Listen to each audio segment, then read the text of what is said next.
nos preocupamos, né, com a descrição que possa ser feita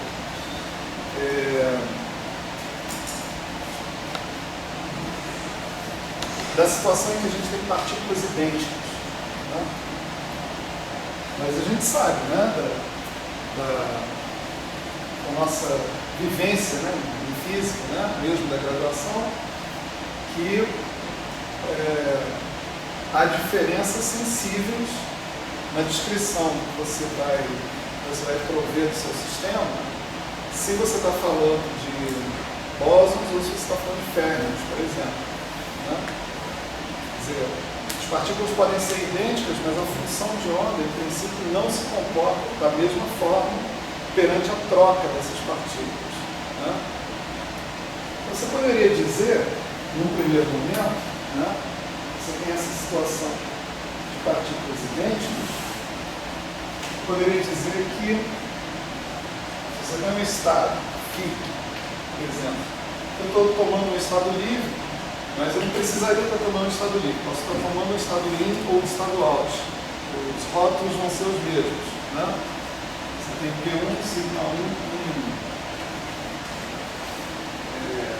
sei lá, P2, sigma 2, L2, né? Assim por diante. Imagina que você está descrevendo esse estado aqui, imagina que você pegasse duas dessas partículas, né, que estão relacionadas aqui nessa lista, e você trocasse a posição delas. Então você pegar, sei lá, a partícula indexada por P sigma N, né, a partícula indexada por T sigma N, né, e você trocasse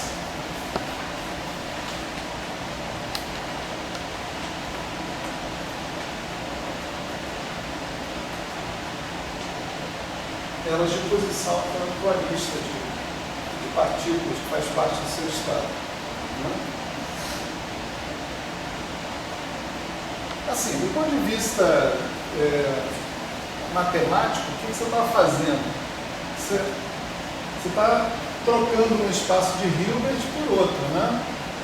No seu produto tensorial. Você está dizendo, ao invés de ser o espaço produto tensorial é 1, tensor é 2, tensor é 3, tensor é 4, tensor é 5, eu estou falando de é 3, tensor é 2, tensor é 1, tensor é 4, tensor é 5. Só que a diferença é que as partículas que compõem o espaço de Hilbert E1 e o E5, que a gente trocou aqui, são completamente idênticos, né? Então, os estados desse espaço de Hilbert também vão ser completamente análogos, vai ser a mesma base, não vou sentir diferença nenhuma, né? Num estado em particular, se eu trocar os dois de posição, o que eu estou trocando é simplesmente a indexação que eu faço do estado em função dessas partículas que estão aparecendo lá. Isso não é um problema da minha sintaxe, né, em princípio. O máximo que isso poderia afetar seria o aparecimento de uma fase relacionando essa situação com essa. Vou chamar de alfa essa fase, né? A pergunta é, do que poderia depender essa fase? Né? Do que poderia, em princípio, depender essa fase? Tem várias hipóteses aí. Né? Uma primeira hipótese era de que essa fase pudesse depender das características das demais partículas que compõem o estado. Né?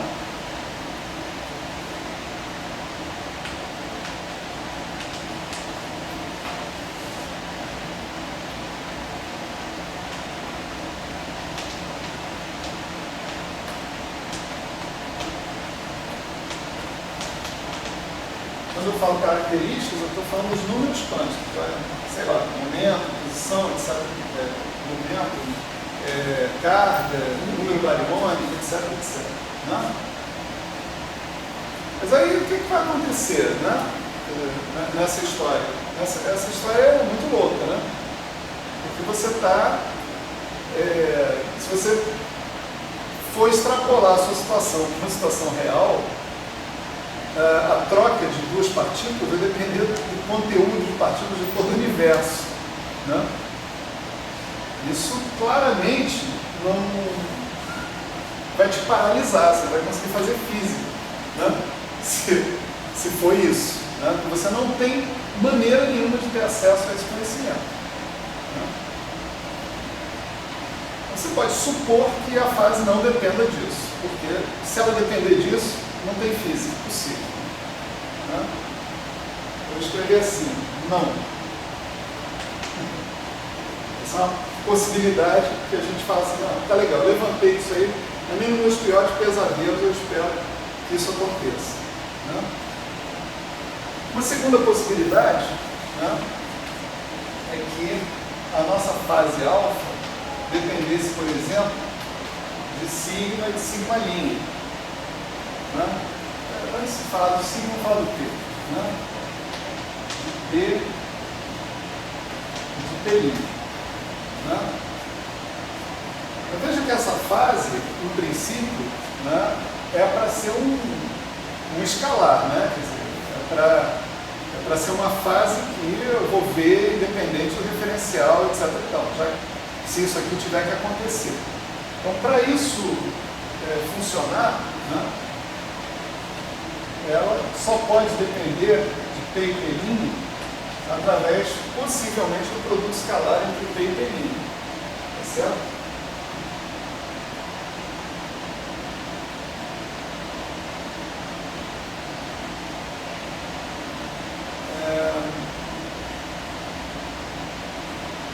Esse produto escalar,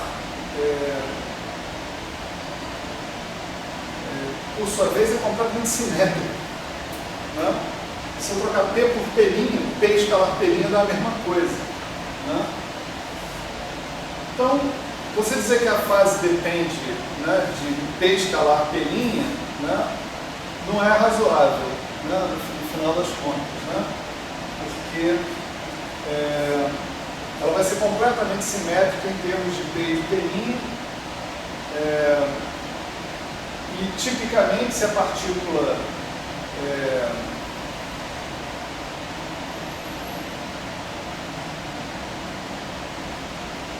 eu ia falar, eu estou em branco aqui, só um minuto.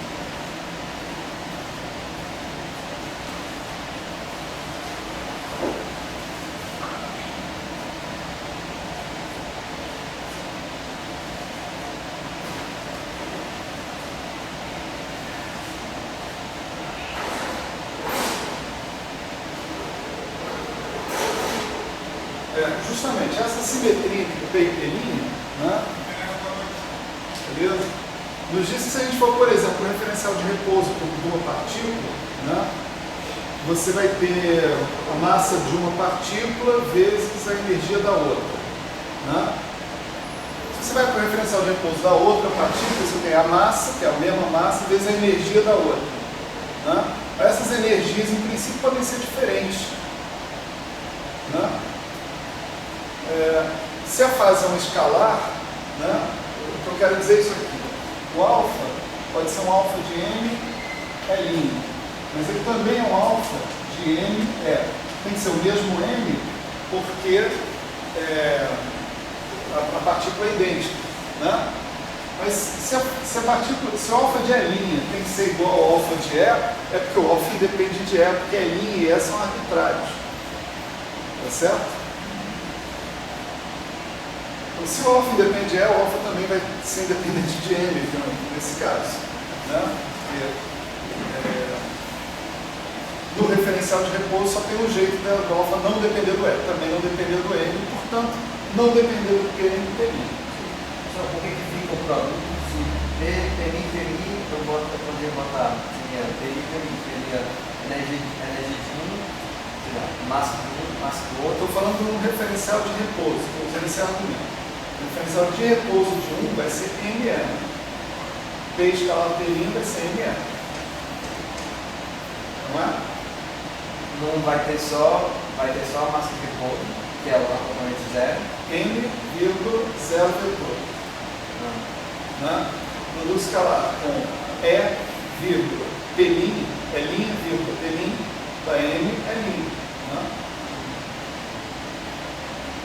Certo?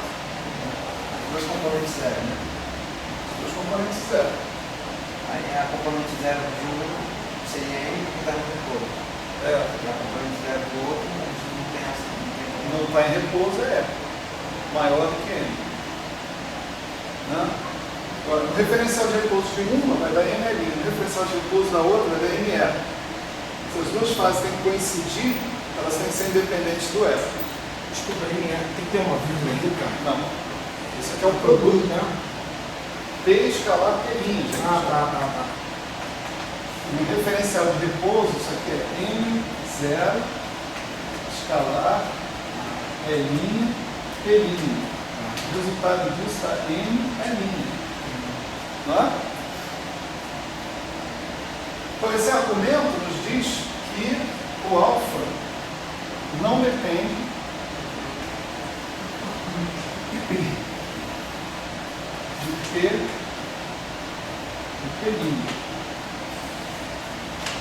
Essa é outra dependência que não vem ao caso. Né? Outra possibilidade, né, é o alfa ser uma função de sigma, sigma'.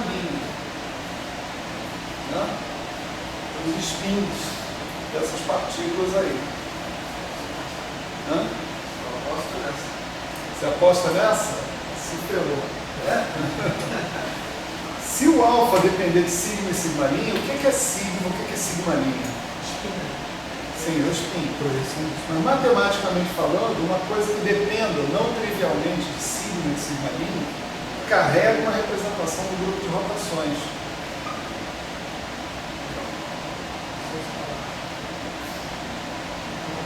Então, se o cara não for um escalar, e portanto for independente de sigma e sigma', né, ele vai ter que carregar uma representação do grupo de rotações.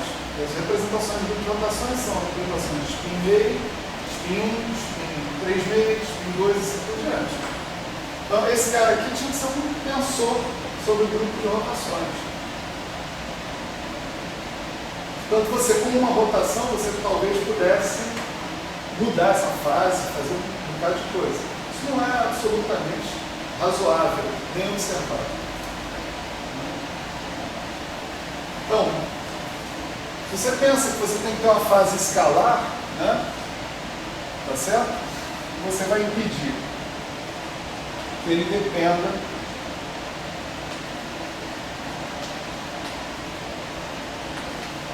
do sigma e sigma' também. Outra possibilidade é esse alfa depender de N.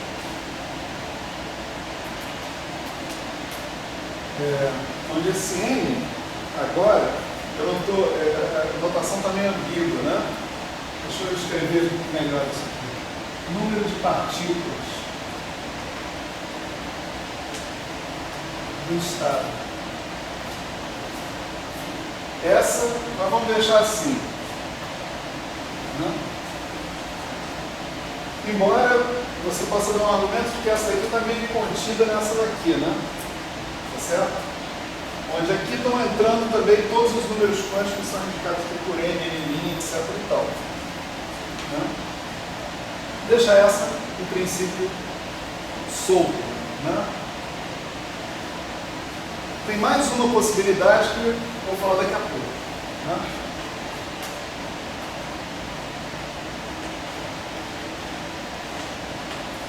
Então, por enquanto, vamos ignorar essa última possibilidade misteriosa. Né? E vamos ver o que acontece se o alfa for só uma função de n, no caso. Né? Vamos chamar de k. Né? De k. Certo? Se o alfa é só uma função do número de partículas que você tem no seu estado, né, você pode agora pegar esse cara que está aqui e trocar de novo, né? Trocar as partículas P', sigma', N' por P, sigma', N, no meio da história. Então, o resultado que você vai obter vai ser o estado original, mais uma vez, multiplicado pela fase de novo, que, conforme a gente viu, só depende do K, do número de partículas do estado. Né? Então, você vai tirar um alfa K ao quadrado vezes o próprio K.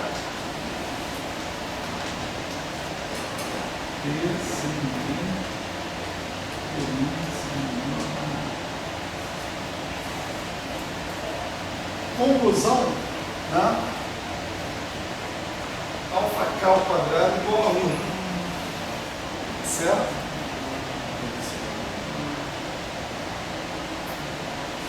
Portanto, alfa K mais ou menos 1, ou seja, o alfa não é sequer dependente de K.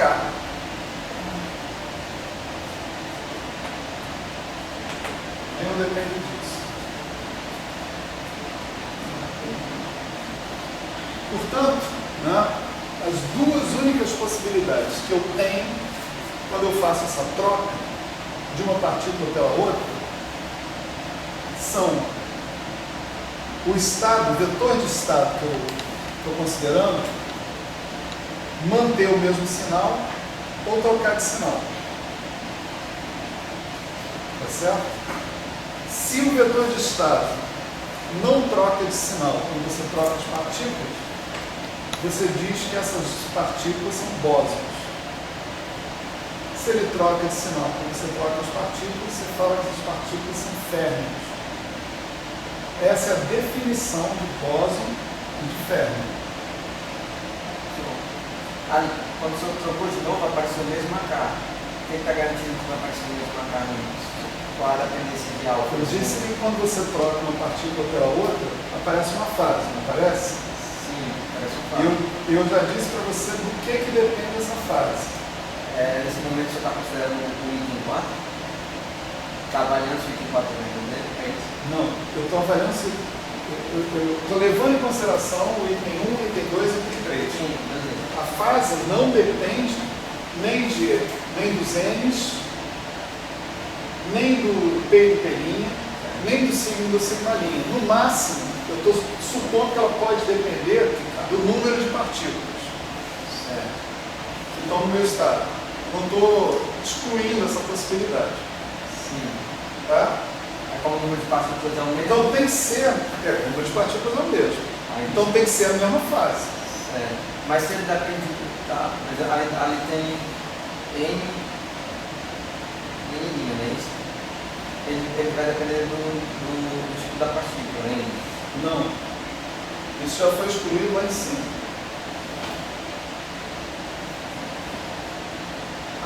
Eu excluí essa ideia de que dependesse do tipo de partículas que compõem o estado, que não sejam as duas partículas que eu estou trocando.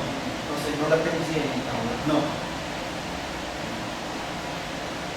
Porque a única coisa que eu estou permitindo aqui que dependa é do número total de partículas do estado, em particular. Certo. Então, o número de partículas desse estado é o mesmo desse. Então tem que ser a mesma fase. Certo. Mas isso ainda não... Por isso que dá alfa K ao quadrado.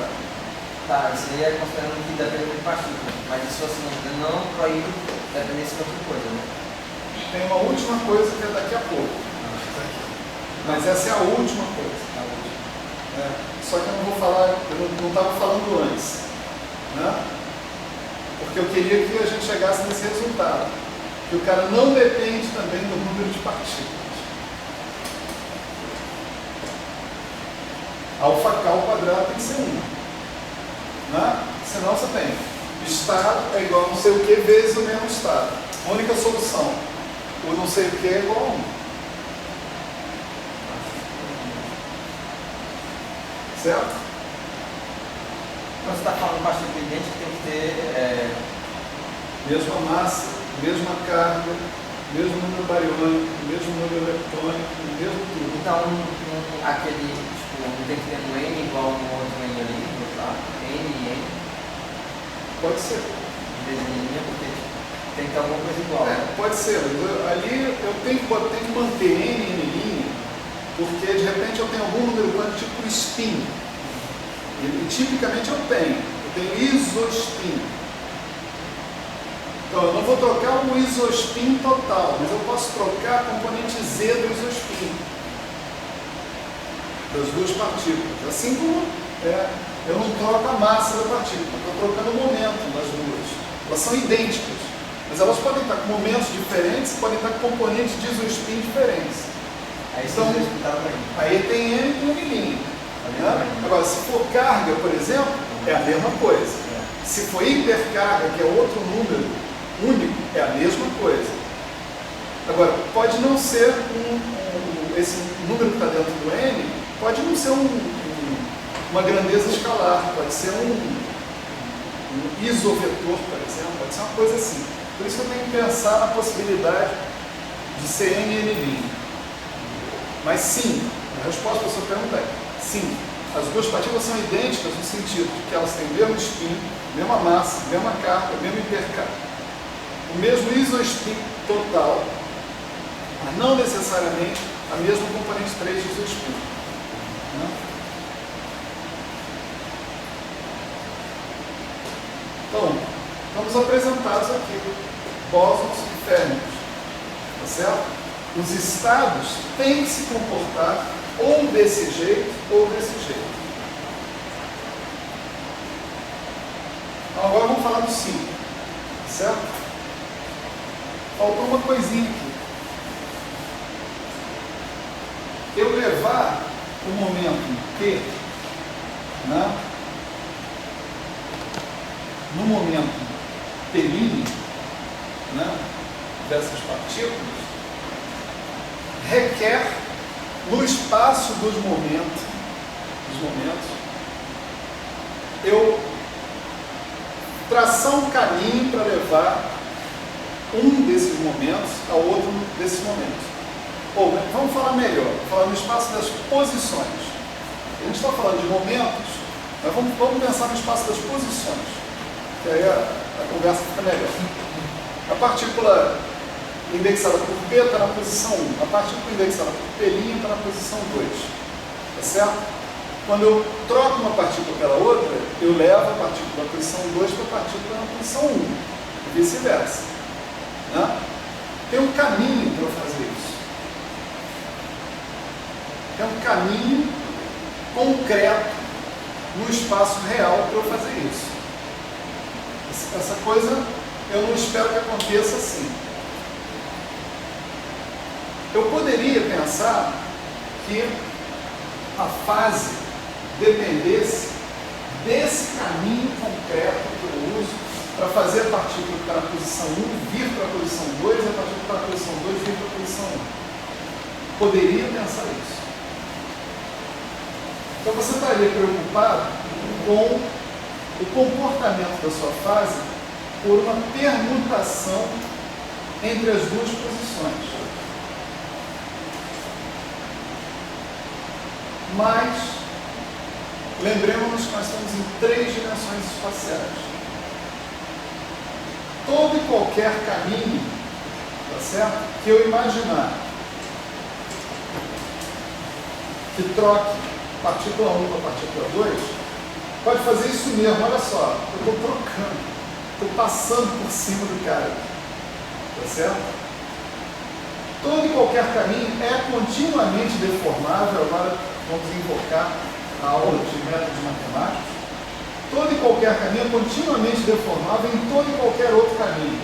Se eu decidir trocar a posição dessa para essa, fazendo isso ou fazendo isso, esses dois caminhos são completamente deformáveis uns dos outros porque eu estou em 3 dimensões espaciais.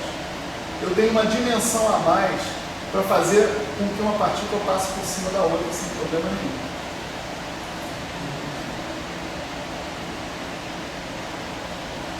Então, devido ao fato de eu ter 3 dimensões e, portanto, todos os caminhos concretos que eu utilizar para trocar uma partícula de posição para outra serem continuamente deformáveis uns dos outros, a minha fase não deve depender do caminho específico que eu estou escolhendo. Se essas duas direções, aí fudeu. Eu levanto essa possibilidade de uma abstrata. foi o universo paralelo. Não, eu tenho que levantar essa possibilidade é o seguinte, porque eu tenho que ser capaz de sair de um estado e chegar no outro por alguma operação fisicamente realizada. Essa é a razão de eu levantar essa possibilidade.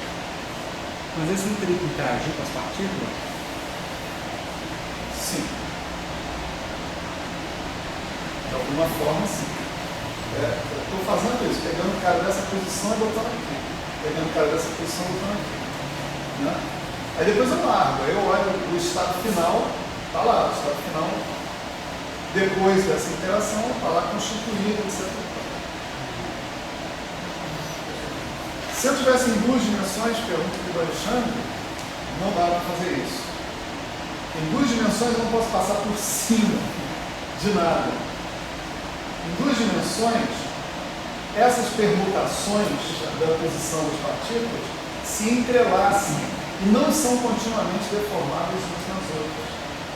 Elas formam um grupo, que é chamado de grupo de tranças. Tem que consequência Com certeza. Né?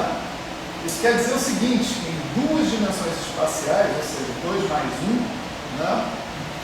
Devido ao fato de os caminhos que envolvem a troca de duas partículas não serem continuamente deformados uns dos outros, há uma dependência desses caminhos naquela fase. Então, quando você troca da posição 1 para a posição 2, é diferente de quando você troca da posição 2 para a posição 1. Consequentemente, aqui você vai ganhar um alfa de caminho, vezes um alfa de outro caminho. Você vai ganhar um alfa 2 aqui, de caminho vezes outro caminho. E é esse alfa 2 que é igual a 1. Não é alfa 2, alfa de caminho vezes alfa de outro caminho. Isso não permite, isso só permite que você conclua que o alfa da troca oposta é 1 sobre o alfa da troca original. Mas você não pode concluir que o alfa é 1 ou menos 1.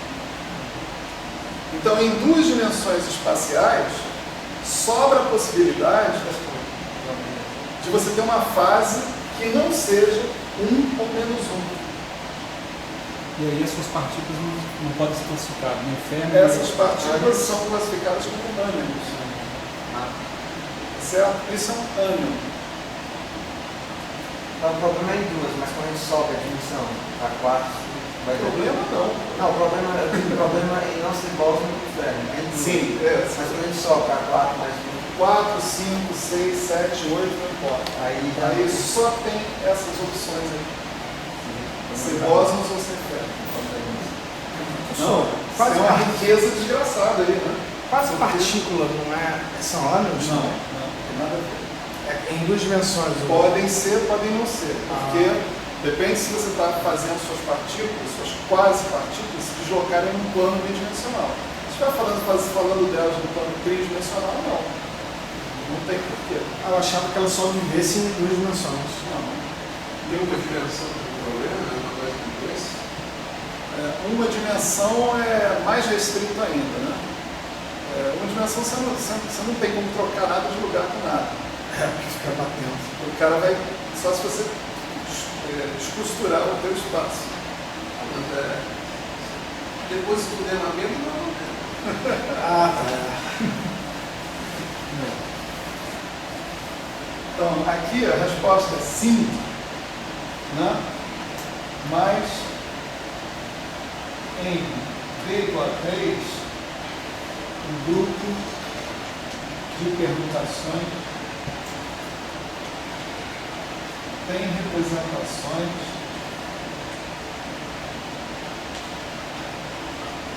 triviais. Essa é a razão pela qual você só tem mais ou menos um. Certo? A partícula seria mais fosse uma parede muito infinitamente fina. Mas sem passar. a gente aceita. A partícula é o quê? Aceita? A potencial infinito. Sim, mas por exemplo, se uma configuração é continuamente transformada na outra, eu acho que não. você não distingue na fase se você está trocando daqui para cá ou daqui para cá. Essa é a ideia.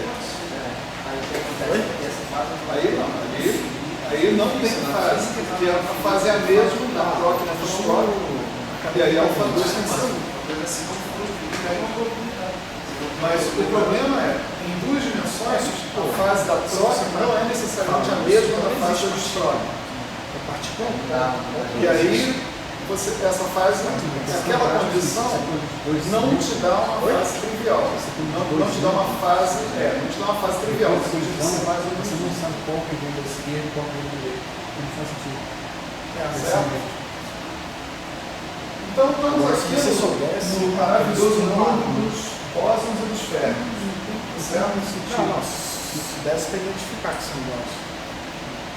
Fala aí, fala para todo mundo. É papo paralelo aqui. Tudo termo paralelo aqui. Socializa aí, né? Socializa. Assim, eu poderia considerar uma partícula como um potencial infinito muito fino, uma parede muito fina, como se fosse uma delta andando para lá e para cá. E que quando a gente trabalha com potenciais infinitos, não existe tunelamento, né? Todo potencial que eu saiba que é infinito, a gente não tunela. Isso aí já seria um modelo sobre a estrutura da partícula. A gente não está fazendo modelo nenhum sobre a estrutura da partícula. É porque na prática não existe partícula, né? A partícula para nós, aqui é um ponto no espaço. Eu sei, só que na real não existe pontos, né? A gente pega um raio de interação. Um elétron, por exemplo, é um ponto. Da forma como nós estamos trabalhando aqui, um próton também é um ponto. Também é um ponto, Entende? Tudo bem, mas aí você reconhece que a sua descrição tem um limite de validade. Quando a estrutura do próton começar a ficar importante, a tua descrição não vai poder funcionar. Né? Isso aí não tem problema nenhum. Mas no que nós estamos considerando aqui, o que nós estamos chamando ali, indexando por P sigma n, não tem dimensão nenhuma. Certo? Não tem dimensão nenhuma. Então como é que o pessoal descobre que pode existir cordas, por exemplo? Já não teve um experimento que testou, ou ainda vai testar, que cordas existem, podem existir ou não? Não, peraí. Porque a corda é quando você sabe o ponto para... Vamos manter o assunto limitado, senão a gente não vai a lugar nenhum nessa aula, né? Deixa eu responder esse negócio rapidinho, tá certo? Depois a gente continua. Experimento que diz que pode existir corda não existe. Não tem e nem foi testado ainda. Nem está disponível a curto prazo. Nem ninguém imagina qual seja. Tá certo? Ninguém imagina. As cordas são uma ideia teórica que tem uma longa história, que a gente pode conversar sobre essa história depois. Não vamos conversar aqui, porque senão a gente vai dar aula de outra coisa. Né?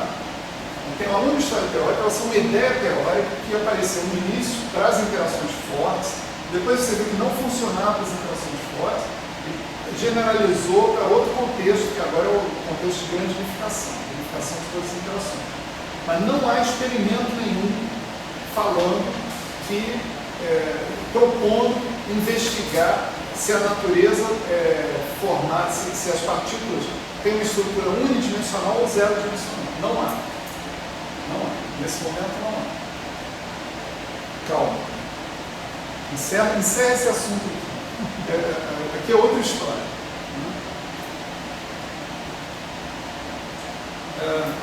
Vamos lá. Nós estamos falando então de bósons e férmions.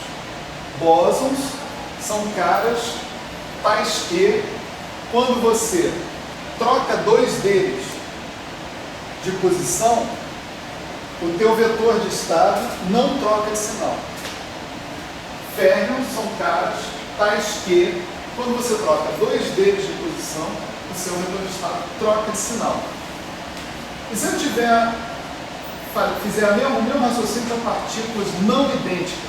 Para partículas não idênticas, eu posso ter uma fase.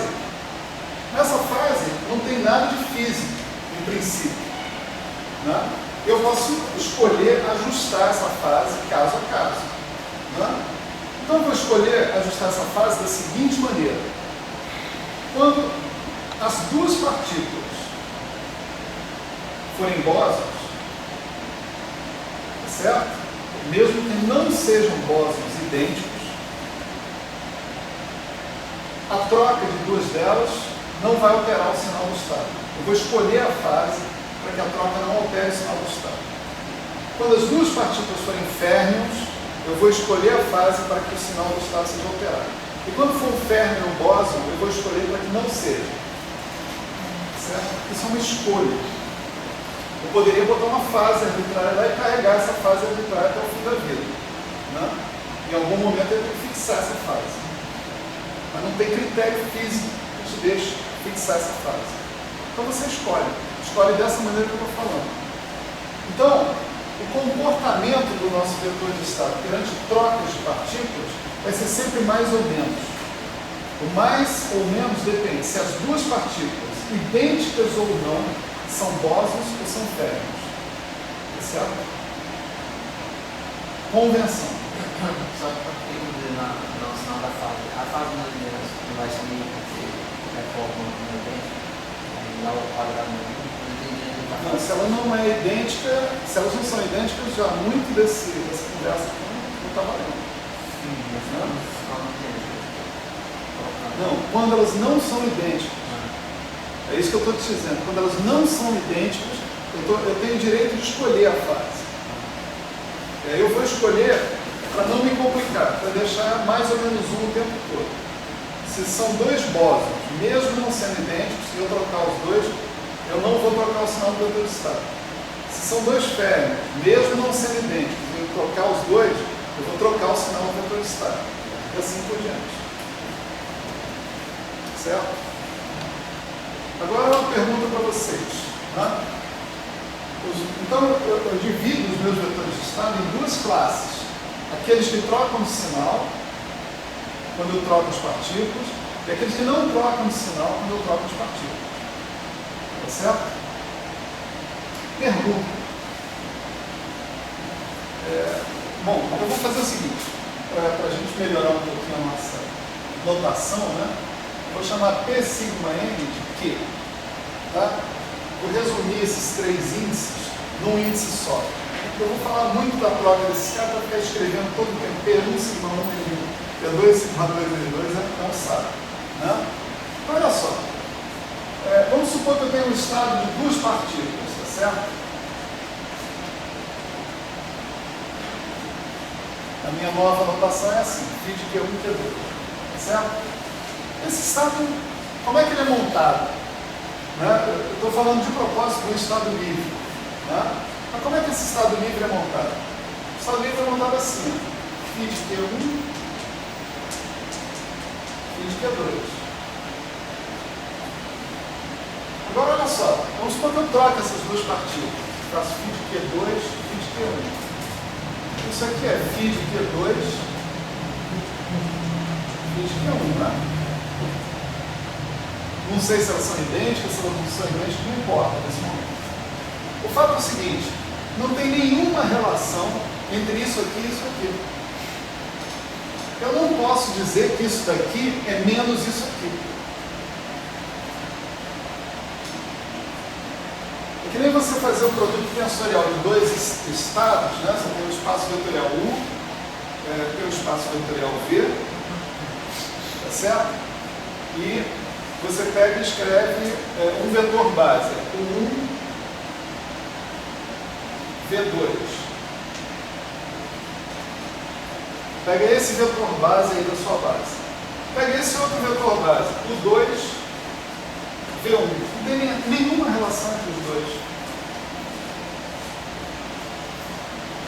Não há simetria, tá certo? Pela troca desses índices.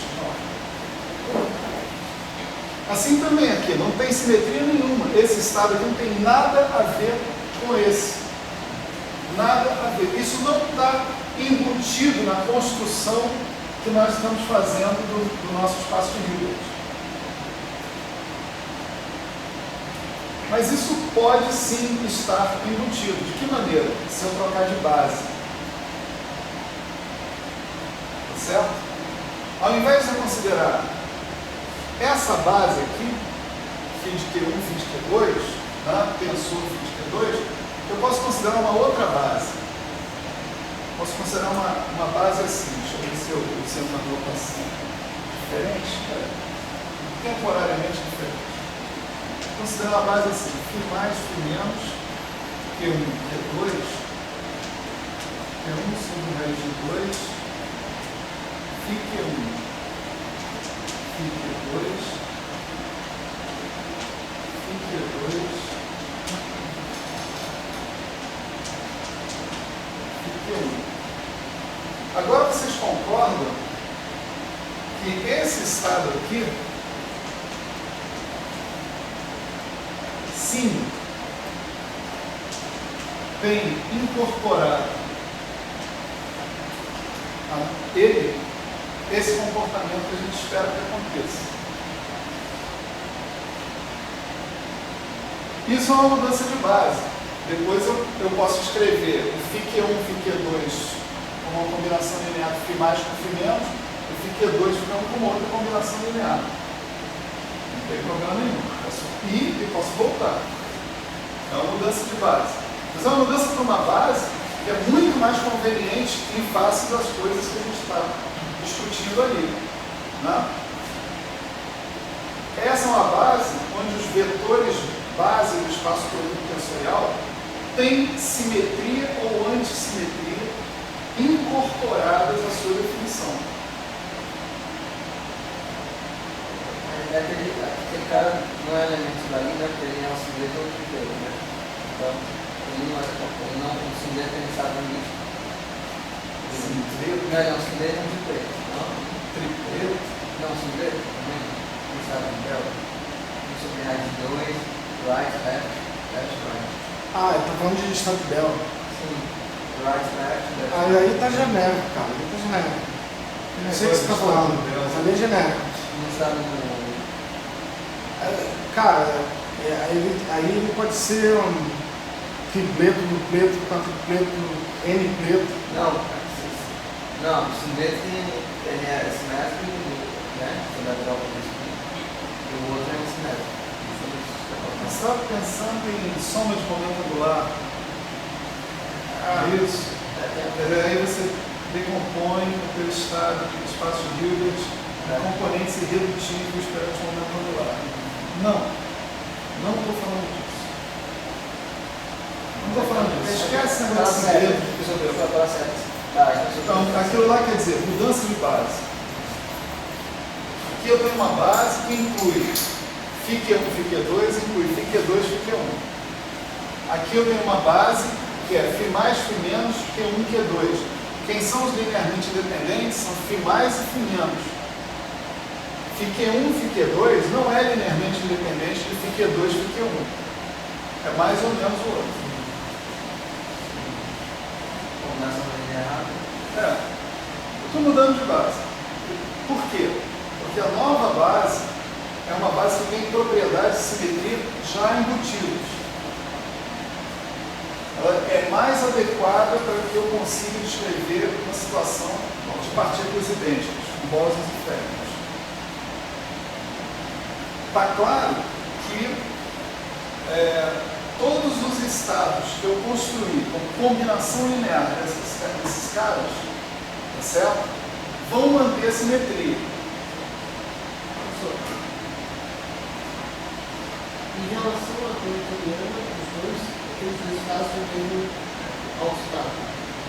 São autostados da hamiltoniana. Então, esses estados devem ser também autostados da hamiltoniana.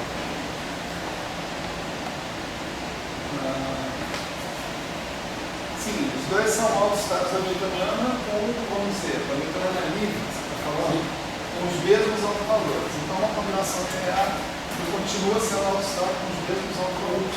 Esse estado, a princípio, seria o estado observado, o estado da hamiltoniana linear. Observado? Não, a hamiltoniana observada seria então um autostado da hamiltoniana também. Essa combinação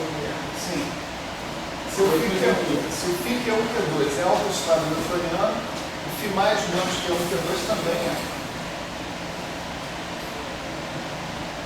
A mesma newtoniana.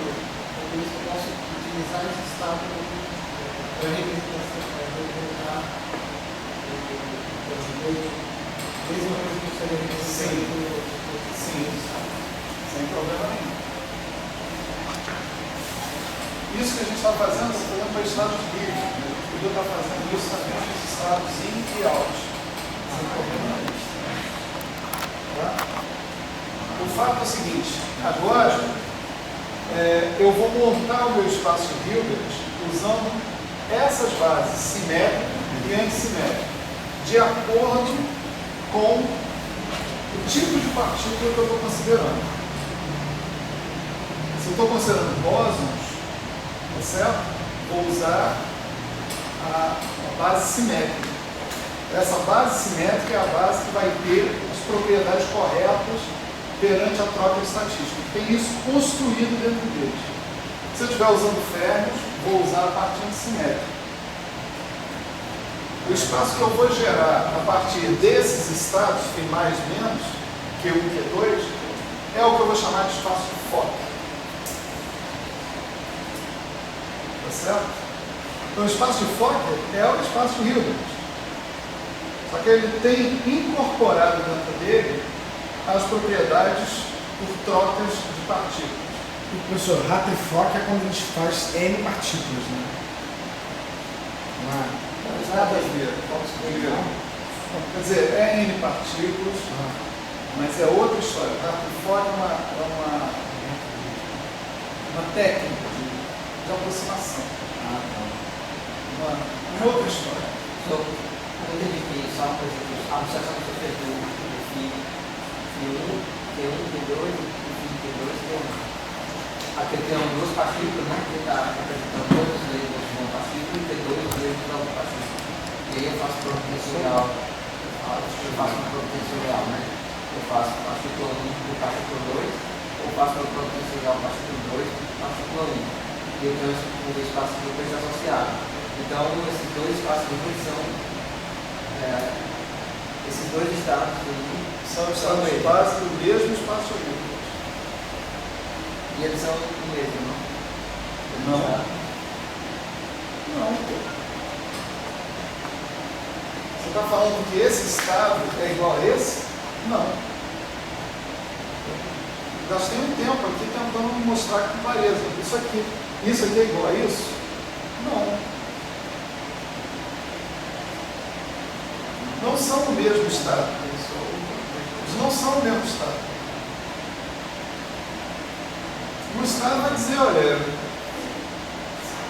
no espaço, no subespaço que eu estou fazendo produto tensorial, essa partícula tem as propriedades Q2, e essa tem a propriedade Q1. O outro vai dizer, nesse primeiro subespaço tem propriedade Q1 e o outro Q2. É diferente. São dois estados completamente diferentes. Eles não têm relação nenhuma um com o outro. Então, a aula não importasse, né? Hã? Eu pensei que a aula não importasse para o espaço. Não, para o espaço produto tensorial ela não importa. Sempre importa.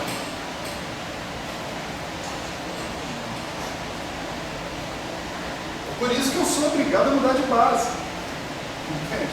Se a ordem não importasse, né? Se a ordem não importasse, eu só tinha bóson o tempo inteiro. É como quando você quer descrever dois elétrons. Você tem que compor as duas funções de onda numa soma antissimétrica, como aquela ali, aliás, um produto antissimetrizado, porque quando o R de um tende para o R do outro, tem que zerar esse estado, tem que ir para zero. Não necessariamente precisa do menos, né? Tião, eu posso dizer então que para partículas idênticas na natureza nunca escolhe aqueles estados ali? Quais estados? O φQ2, o φQ2 Pode dizer isso. Pode dizer isso por causa desse raciocínio todo que nós fizemos aqui. Né? A gente se perguntou qual deve ser o comportamento de um vetor de estado perante a troca de partículas. Chegamos à conclusão que só pode ser isso. Então a natureza escolhe bases, né? Se você escolhe, você está interessado em escrever a natureza, então você escolhe uma base que tem essa propriedade incorporada. Certo? Quando bota linha, quando bota o que, aí tá sem linha, né? Tá sem linha, mas tudo bem, só tá referencial. Que linha, digamos? É porque não é pra que a gente põe que linha de esquerda. É só referencial. Não sei o que o André está falando, que a gente não olhando ainda. Não, é só porque eu tinha lido antes e tal, aí você não se presta que ele bota assim, FI, tem uma linha, T2 linha, e FI, T2 linha, tem uma linha. A mesma coisa que tá ali, só com linha, né? Trabalho. Aí diz que eles são fisicamente um mesmo. Porque aqui então Fisicamente o mesmo, porque eles expressam a presença dessas duas partículas com esses dois números quânticos. fisicamente nele. Aí Tá, mas matematicamente eles, do ponto de vista matemático, eles não se comportam do jeito que a física manda que eles se comportam.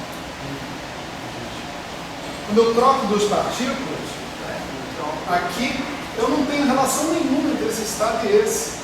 Eu acho que aqui está tendo um problema, assim, do conhecimento sobre o produto tensorial. matematicamente pode ser diferente, mas o que eu queria entender é isso. Sabe, presta atenção na minha aula, cara, entendeu? Não no Weinberg agora. Depois você pode prestar atenção no Weinberg, porque eu não estou falando a mesma coisa que o Weinberg. Aliás, isso aqui não está no Weinberg.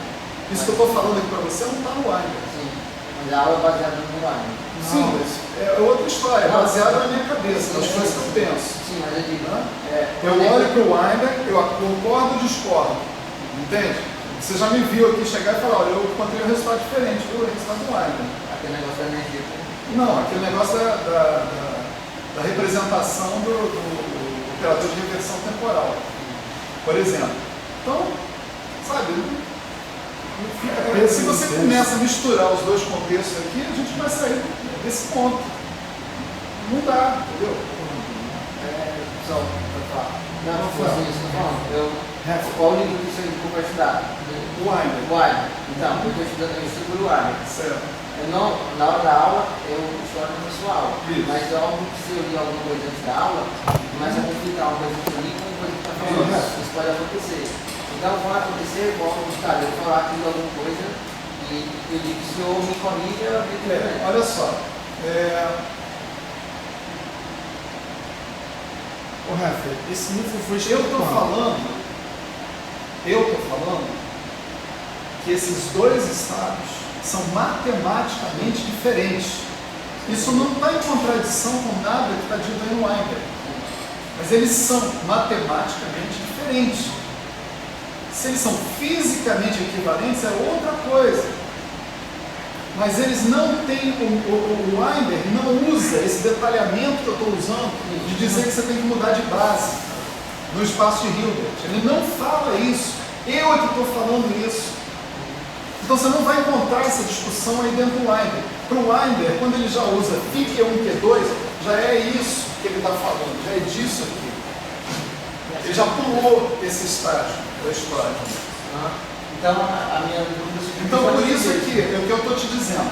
Se você pega o Weinberg e fica lendo o Weinberg durante a aula, você vai perder a aula, cara. Não. Vai perder a aula e vai perder o Weinberg, provavelmente. As duas Eu coisas. estou dizendo o Weinberg referente à aula, não. Mas não, uma pergunta era justamente essa. Porque o senhor disse, a gente sabe que o produto tensorial depende da aula, matematicamente, mas fisicamente é a mesma coisa. Aí só eu fiquei com essa conflito. Fisicamente é a mesma coisa, mas matematicamente não é a mesma coisa. Fisicamente é a mesma coisa, porque o que o Weinberg usa aí já é esse. Só que ele não fala. Eu estou falando. Ele não fala. Porque eu tenho nota de aula, eu tenho ele. Claro, olha só. Mas não tem nota de aula, mas tem aula. Cara, olha só. Para de questionar. Olha aqui. Olha aqui. Olha, meu cara, é um livro de 1983. Esses dois dentro do Weinberg. Agora fora. Não, é um livro de 1983, cara. Sim, cara. Ano 2015. O que tem a ver, cara? Tudo. O professor sabe o que está lendo hoje. Não sugira que eu sei alguma coisa a mais do que o Weinberg sabia. Não sabe, professor. O Weinberg escreveu esse livro, ele não sabia que ia vir pelo futuro. Aqui, eu não estou dizendo que o Weinberg está errado, eu não falei isso no momento. Eu estou falando que quando ele escreveu esse livro, ele não tinha salário suado. Não por nada não.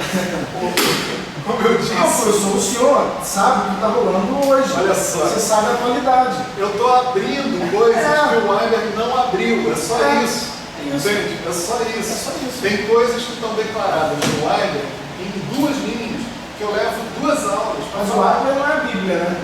Está perto. Está perto da Bíblia. Acho que já está acima da Bíblia.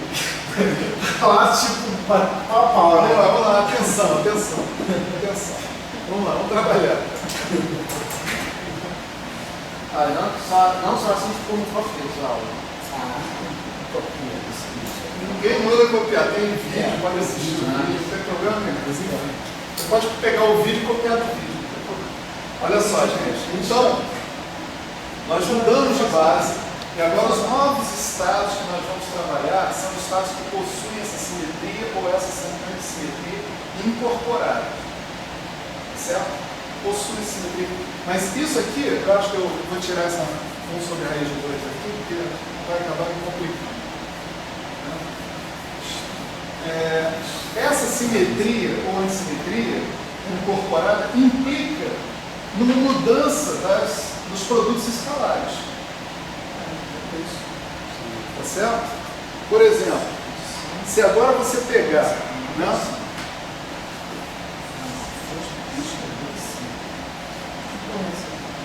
o seu vácuo, por exemplo, perfeito, ele continua tendo norma 1. Né? Se você pegar os seus estados de uma partícula, tá certo? Aqui não tem razão nenhuma para você fazer mudança de base. Né? Você está com uma partícula só, você não tem o que trocar. Né?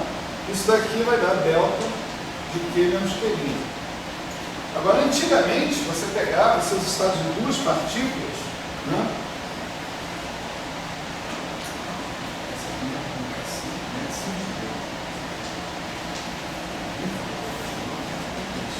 E você obtinha delta de Q1' menos Q1, delta de Q2' menos Q2. Né? E agora? Quando você colocar mais ou menos nesses caras, a coisa vai mudar para isso aqui, ó. Delta de Q1' menos Q1, delta de Q2' menos Q2. Isso é quando isso coincide com isso e isso coincide com isso. Agora pode ter um mais ou menos delta de Q1' menos Q2, delta de Q2' menos Q1. Isso você tira daquilo ali.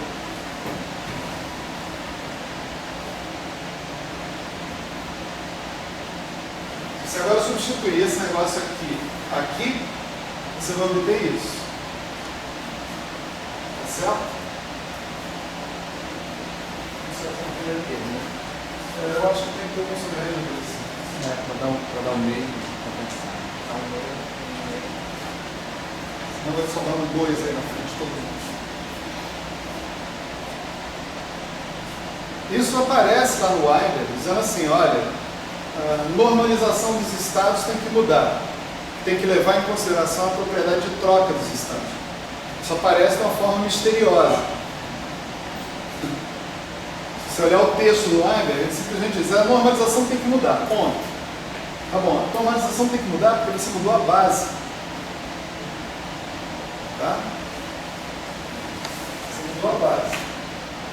Se você mudou a base, você não pode esperar que esses estados vão seguir o mesmo padrão, vão ter a mesma normalização de antes. Se você tiver um N geral, né, você vai terminar num negócio assim. Aí você vai mudar a base para ter uma base que é completamente simétrica pela troca de quaisquer duas das partículas entre N partículas. ou completamente antissimétrica. Ou metade simétrica, metade antissimétrica, dependendo se você está falando de bósons ou de férmions. Certo? O que vai mudar? O que vai mudar na normalização vão ser esses sinais de mais ou menos associados com a troca que você fez com aquelas duas partículas em particular. Se você tiver trocado dois bósons, não importa se são idênticos ou não, vai ser mais. Se você tiver trocado dois férmions, vai ser menos. Um bóson de férmion vai ser mais. Dois, né? Coisas desse tipo. Então, para N geral, você vai ter isso aqui. Ó. Φ. Você pode escrever assim, mais ou menos. Né? Queria 1. Queria N.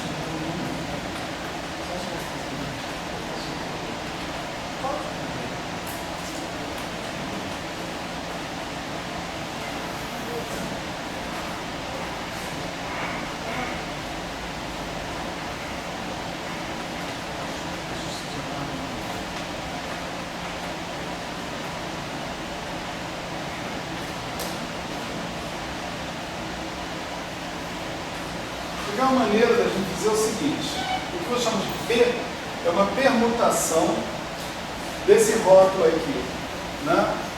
Q1, Q2, Qn em alguma outra sequência desses números, que não seja essa, ou pode ser essa também, né? Esse ΔP vai ser o sinal da permutação. Se você tiver uma permutação par, o sinal vai ser sempre mais.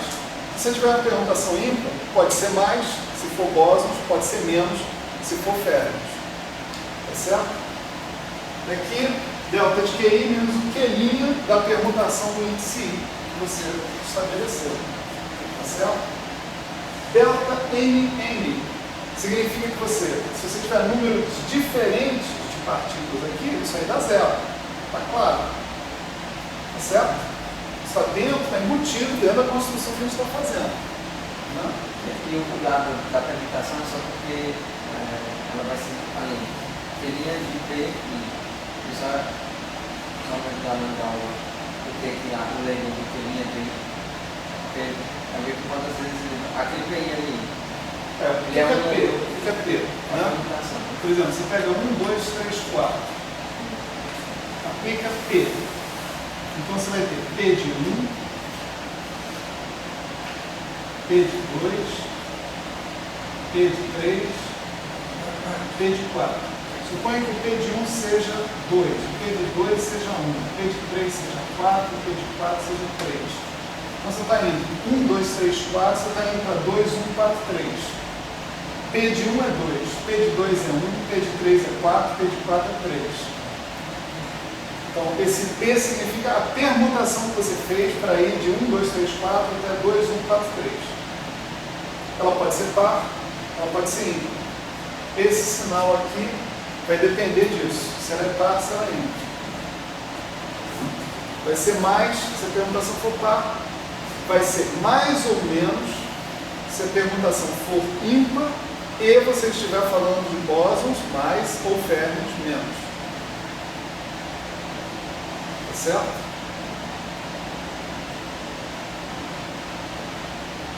Tá claro isso aqui, gente?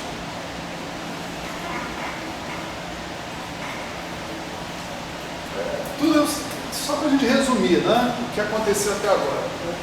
Não tem que ter nenhuma mistificação. Né? Nós chegamos à conclusão que a gente podia ter dois tipos de comportamentos aceitáveis quando você trocava uma partícula por outra partícula. Ou se o estado trocava de sinal ou não trocava. Né?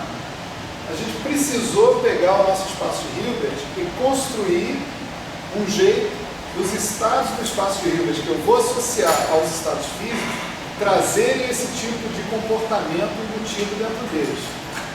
Para isso que a gente propôs simetrização ou antissimetrização. Tá certo? E é por isso que a gente chegou a essa questão toda de bósons e férmions. Né? Bom, Maneiro. Olha só.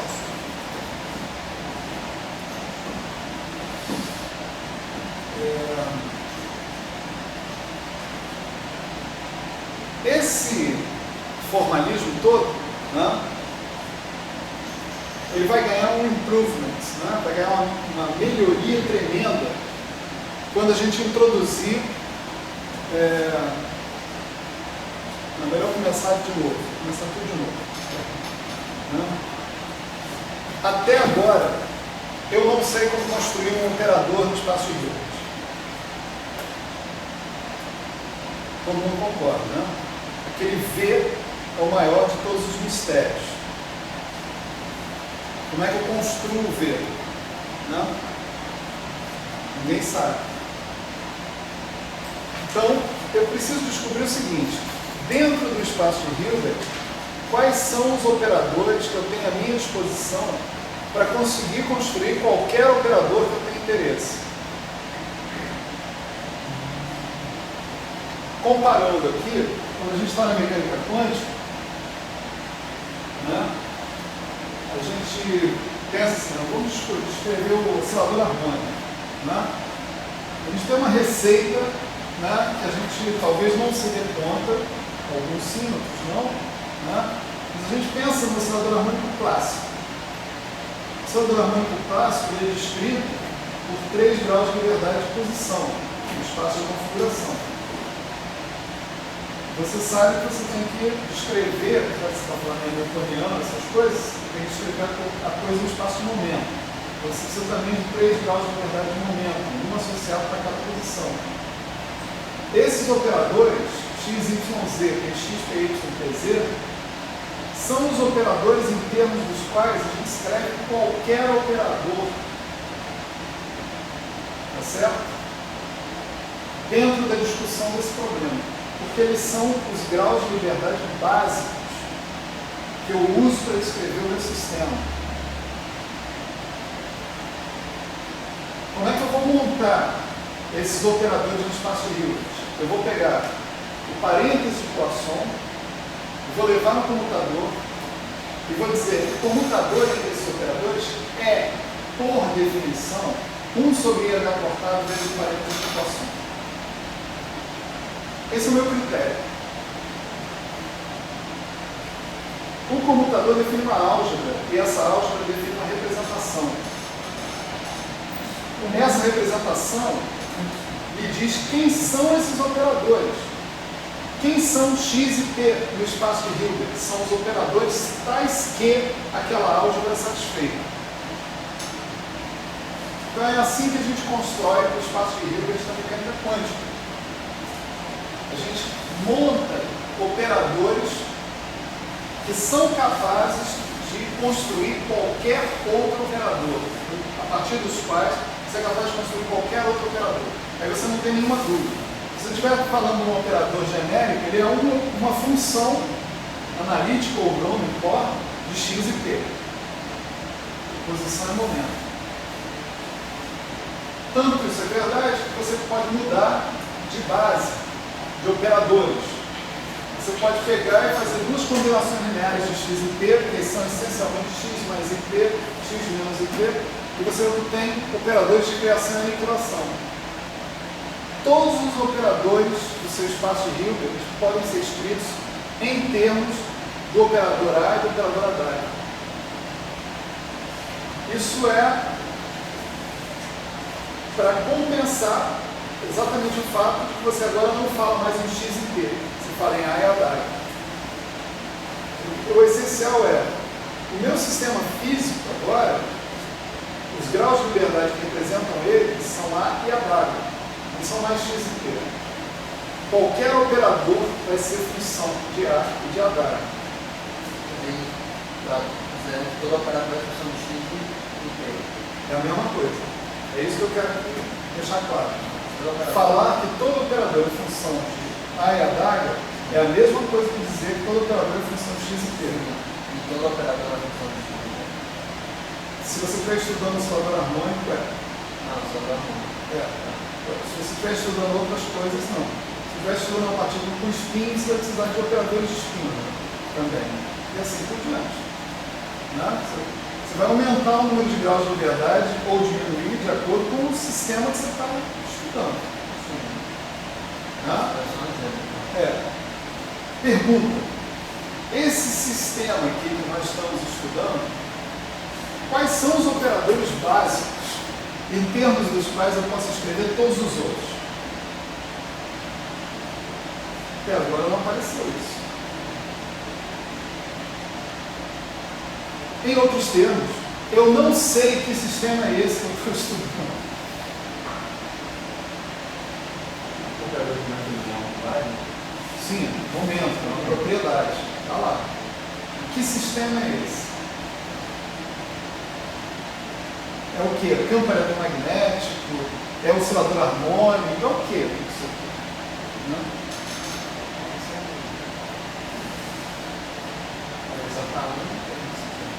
Eu quero motivar a seguinte investigação. Eu preciso propor operadores em termos dos quais eu possa construir o meu espaço de Hilbert.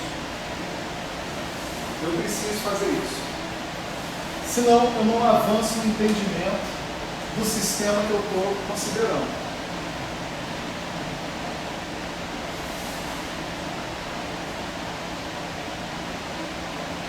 Essa passou?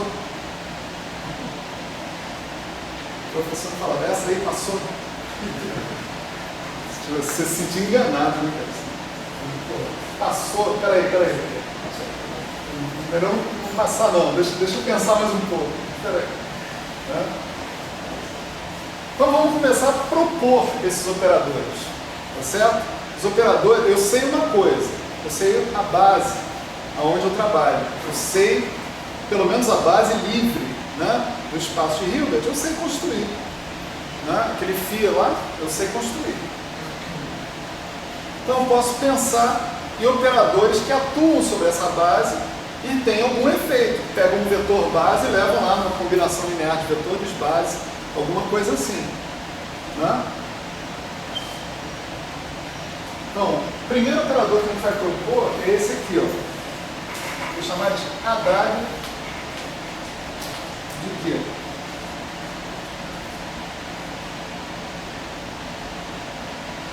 A DAG de quê é definir? Eu vou definir assim, né, a ação dele sobre um certo φ de Q1, Qn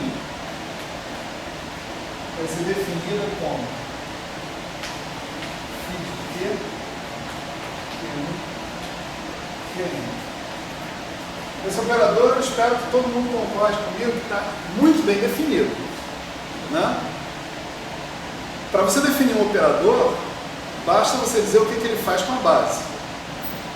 Eu estou dizendo. Certo? Ele fala essa equação que define tudo que eu preciso para saber quem é o A, o ADAG. Se ele atuar no vácuo, ele termina no estado de uma partícula. Não é isso? O vácuo não tem ninguém aqui. Do outro lado vai ter um cara que está associado com esse Q. Né? Na verdade, então, eu não estou definindo um operador, estou definindo infinitos operadores, um para cada Q, né? P sigma N.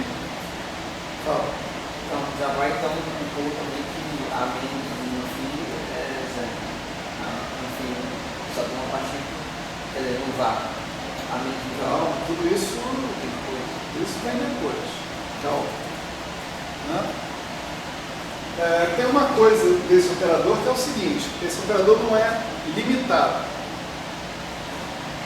Ele atua sobre estados desse sistema e sempre te dá um estado com um número mais elevado de partículas, etc. e tal. Não é um operador limitado superiormente. Né? Agora, dado esse operador, que a gente chamou de adaga, né, de propósito, a gente pode procurar o adjunto desse operador. Então, atenção, se o operador está bem definido, o adjunto dele não precisa ser definido. Né? Ele pode ser calculado. Tá? Quer dizer, claro que a definição de um operador adjunto. Né? Eu digo assim, o adjunto de um operador sempre pode ser calculado. Então eu não vou precisar definir o adjunto desse cara. Eu posso calcular o adjunto dele. Tá certo? Então, vamos calcular o adjunto dele e vamos mostrar o seguinte. Né? Mas também espaço de dimensão finita, né? Não. Pode ter infinito espaço.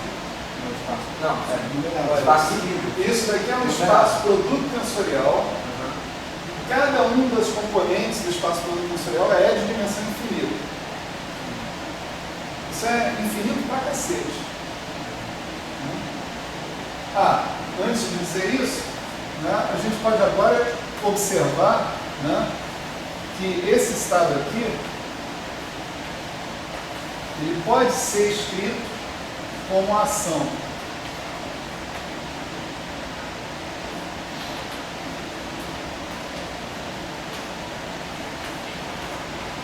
desses caras atuando no vácuo. Isso é construtivo. Aqui eu já não estou com 3 tracinhos não, estou só com 2. Isso daqui é consequência dessa definição aqui. Tá certo? Então, a introdução desse operador, que eu posso chamar muito apropriadamente operador de criação, né, faz com que eu possa descrever cada um dos vetores base do meu sistema como sendo gerado a partir da aplicação de um certo número de operadores de criação sobre o vácuo. Tá certo? Detalhe, tem que ser dito, eu não estou colocando mais e menos aqui. Tá certo? Mas esses estados já são estados base do espaço de Fock. Da agora em diante eu não coloco mais e menos. Tá certo? Eu vou pressupor isso. Então a gente está todo mundo devidamente avisado. Maravilha. O que é que a gente vai provar agora? A gente vai provar que o adjunto desse operador, né, na verdade não vou provar, vou sugerir isso, vou dar um argumento para vocês. Né?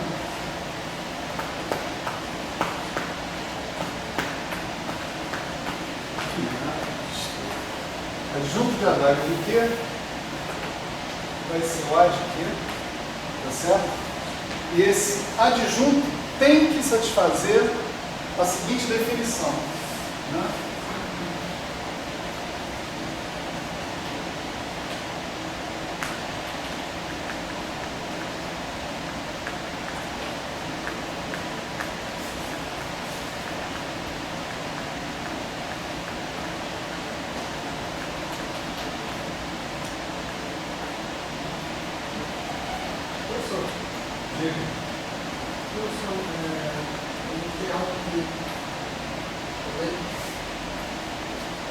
Tem alguma coisa que me garante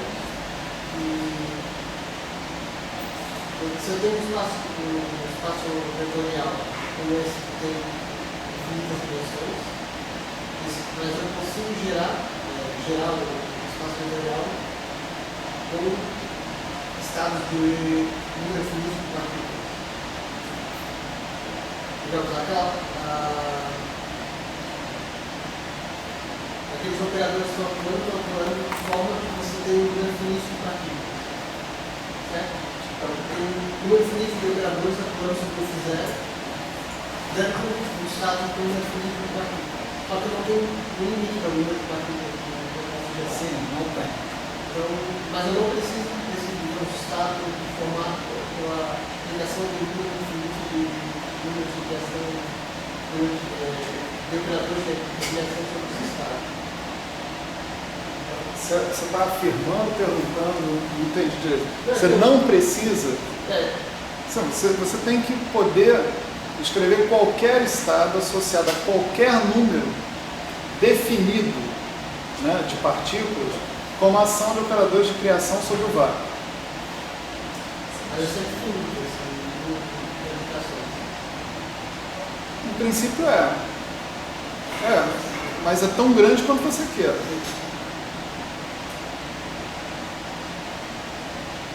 Não sei se Eu vou fazer. era isso que você Sim, eu não. queria confirmar isso. Finito ou infinito então, no final das contas? Não, você precisa. Quem é esse espaço Hilbert? A gente gastou um tempo aqui perguntando sobre isso, né? Tensorial. É um produto tensorial que leva em consideração todos os tipos de partículas possíveis, né? Todos os tipos de partículas que aparecem na nossa teoria, né? E leva em consideração um número arbitrário de partículas aparecendo na sua frente. Esse número pode ser arbitrariamente grande, inclusive infinito. Não está proibido, formalmente falando. Esses são os espaços Hilbert. Então, seu operador A tem que ser capaz de dar conta disso aí. Você tem que aplicar ele infinitas vezes.